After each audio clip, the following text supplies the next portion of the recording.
Hi, good evening. I'm Valerie Milano, the senior editor of the Hollywood Times and also with Aspiring Magazine. And I'm so happy to have our guest here, and I'm going to let her introduce herself. Thank you so much. Hi, my name is Claire Gongora. I'm a director and actress based in LA. I'm happy to meet you today. Wonderful. Thank you again.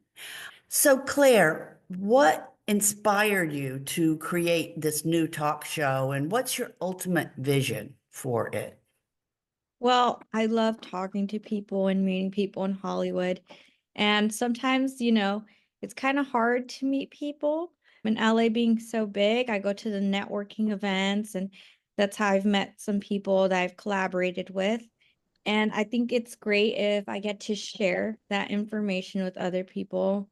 I want to create this public TV talk show and invite others who are in the networking scene for Hollywood and, get their expert advice on there. Lovely. That's a really good reason. And Yeah, so, yeah. how does the show, how will it aim to celebrate Southern California's unique culture and its creative energy? Can you talk a little bit more about that?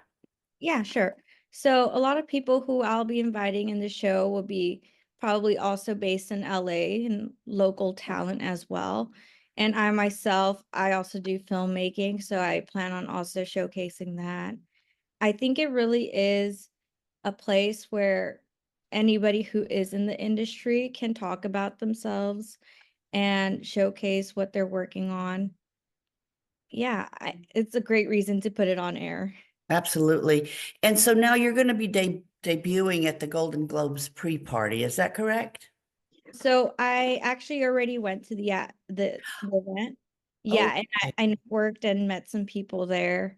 I knew some people there. I just was networking and sharing the fact that I was going to be having this on air and invited a few people already who are legit and can be on air for the show.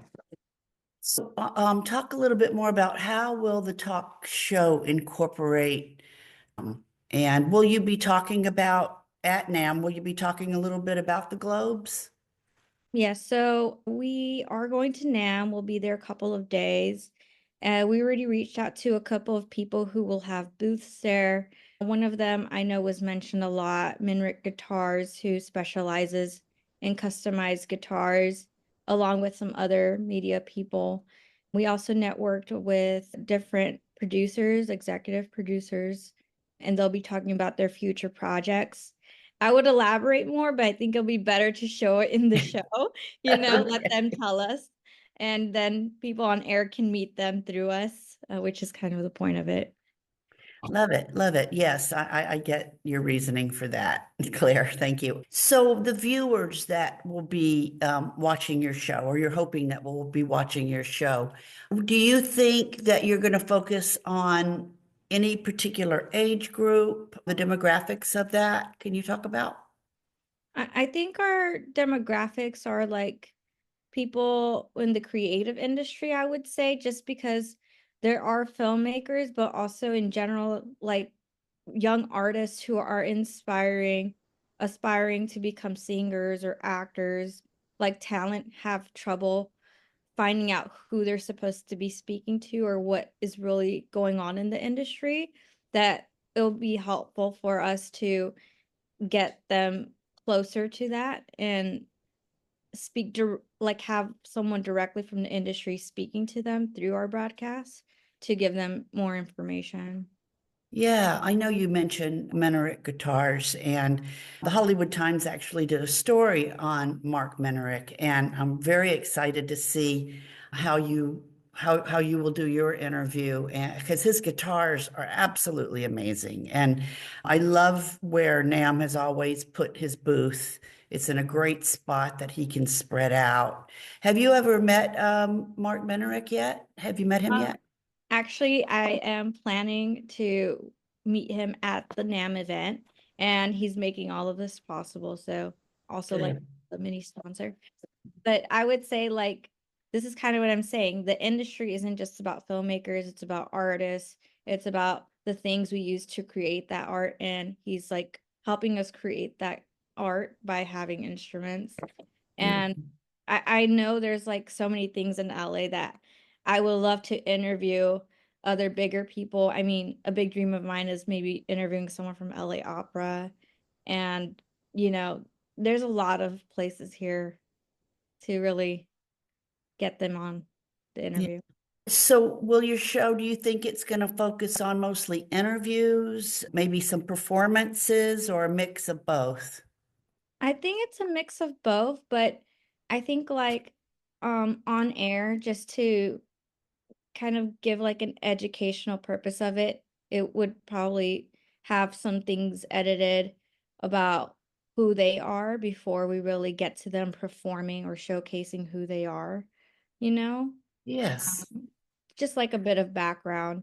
But the talk show really is helping us see who they are at the moment and what they're aiming to do at the moment. And if people want to network with them, we could possibly give contact information. So it sounds like your show's going to bridge the music and the entertainment worlds and connect the industries. Has how has music personally influenced your career and this development of talk shows? Do you have a favorite performer? Oh, okay. Yeah, I could definitely talk about this. So, since I film, make, and act, everyone's big aspiration is to be a triple threat.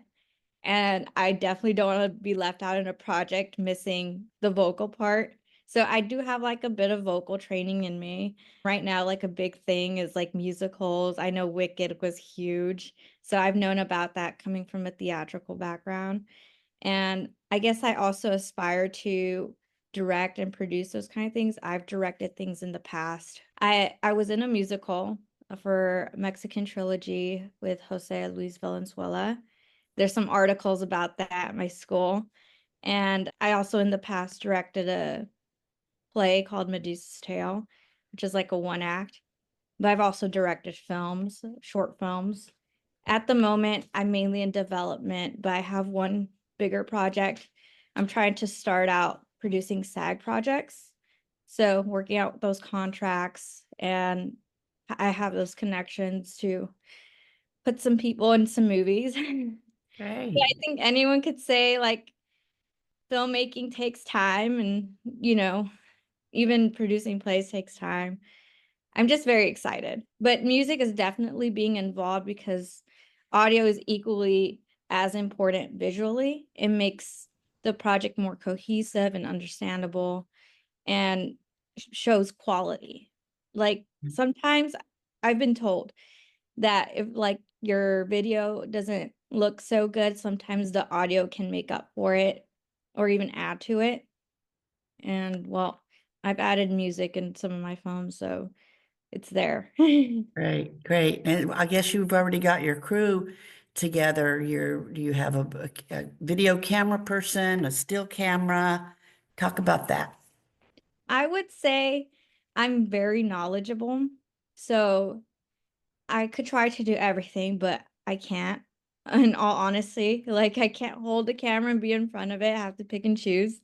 And I've worked with some classmates of mine, but right now actually I'm meeting new people in industry connections with my publicist, and I'll be working with some new people or anyone who wants to join on board just for the experience, but also trying to already push going into SAG. Yeah, but very exciting. Yay, yay.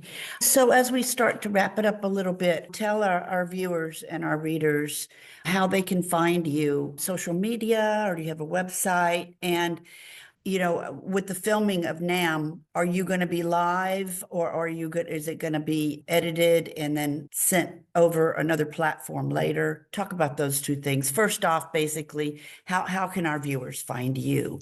Okay, so I find it easiest for younger viewers to contact me via Instagram. So be Claire_Gongora. So CLAIRE_Gongora, GONGORA. Professionally, if you have an IMDb Pro account, you can just search up my name. I don't have a stage name. I'm fine with my legal name. Also, What was the other question? Oh, Oh, pre-recorded, yeah, go right? So the show will be pre-recorded just because the nature of NAMM is very loud. I've heard some booths get almost policed to tone it down a bit since the most demonstrations are instrumental or musical, and I want to make sure we can get the right audio. So just for audio purposes, it will be pre-recorded. And yeah, any other questions? I think I have one more. I was just thinking about what advice would you give to others that are looking to create that bridges what you're doing with the music, entertainment, and culture? So I would say to go to networking events. So if you've heard of Eventbrite, there are a lot of events there. Some are paid, some are not. If you can't afford a paid one, go to the non-paid ones and see who you can meet. Bring business cards or just give out your Instagram name.